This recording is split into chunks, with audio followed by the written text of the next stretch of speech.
Bumuhos ang suporta sa Pinay international singer na si Charisse matapos umamin tungkol sa kanyang sexual preference. Inalma naman ito ng ilang LGBT o lesbians, gays, bisexuals, and transgender group. Ang payag ng CBCP o Catholic Bishops Conference of the Philippines na identity crisis ang pinagdaraanan ngayon ng singer. Live mula sa Quezon City may report si Ruth Cabal. Dahil nga kilalang international singer itong si Charisse Pempenco, naging usap-usapan yung kanya raw pag-out sa kapwa niya celebrities, ang isang opisyal ng simbahan at maging ilang LGBT groups may kanya-kanyang reaksyon. Kasunod ng pag-amin ni Charisse Pempenco na isa siyang lesbiana, ang pag-amin din ng international singer na may espesyal silang relasyon ang talent show finalist na si Alisa Quijano. Hindi ko naman po siya tinatago, pero sabi ko nga po kanina, hindi ko rin naman po siyang ilalantad na. Kung makita man siya ng camera, okay. Kasi sa aming dalawa, para sa kanya, she's there to support me. Natutuwa raw si Charisse sa mga nagpahayag ng suporta sa kanyang pag-out. Ilang celebrities sa Pinoy ang nag-tweet tungkol kay Charisse. Maging ang kapwa singer ni Charisse na si Aiza Sigera nakaka-relate daw sa pinagdaanan ni Charisse. I'm very happy for her. I can also relate to what she feels right now na yung freedom, na parang you don't have to worry about anything anymore, about hiding, ganyan, kasi alam na eh. Kahit ang mga taga-Hollywood sa Amerika hanga raw kay Charisse.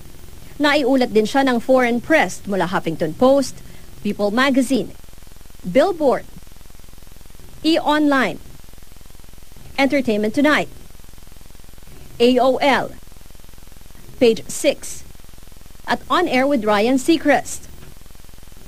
Pero isang opisyal din mismo ng Catholic Bishops Conference of the Philippines ang nagsabing may identity crisis daw si Charisse dahil sa kanyang sexual orientation, kaya di raw siya dapat husgahan. Dapat nga raw ay gabayan at intindihin si Charisse sa kanyang sexual orientation o same-sex attraction, na di naman daw ibig sabihin ay pagiging makasalanan na. Ayaw nang magkomento ni Charisse tungkol sa pahayag ng CBCP. Pero ang ilang LGBT groups pumalag sa pagbabansag ng CBCP na identity crisis daw ang pinagdaraanan ni Charisse. Si Heart Dino, na kauna-unahang transgender na Student Council President ng UP Diliman, aminadong may ilan pa rin sa ating kababayan, di bukas sa mga tulad nila. Parang confused ka, parang hindi ka sigurado, parang may mali, parang ganun kasi yung binibigay na connotation ng identity crisis. Kung makikita naman natin yung interview kay Charisse, no, very firm siya and sigurado siya sa kanyang identity. So I don't think na merong identity crisis. At sinabi talaga niya na ngayon tanggap na yung sarili. So may acceptance. It's not an issue of identity. Yun yung pagkatao mo mismo. Even the psychological associations in the United States and in the Philippines, they reaffirmed na wala namang mali sa pagiging isang lesbiana or pagiging isang LGBT. In fact, ini-encourage nila ang parents na i-encourage ang mga anak, i-support at tanggapin sila. Dahil kung hindi ito ginawa ng parents, magkakaroon niya ng stress sa emotion ng bata. At often, sa United States, nagli-lead into suicide tsaka bullying.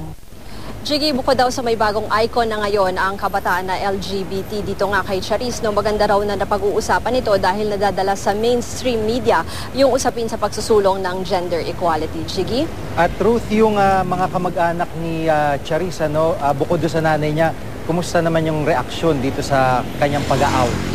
May lumalabas nga kasi na reports na hindi raw masyado tanggap ng kanyang ina itong ang kanyang pag-amin, no? May mga statements na ganyan. Pero kanina naman, nagsabi si Charisse doon sa interview sa media na umaasa raw siya na magkakaayos sila at magkakasama sila ulit ng kanyang ina, JP. Maraming salamat, Ruth Cabal.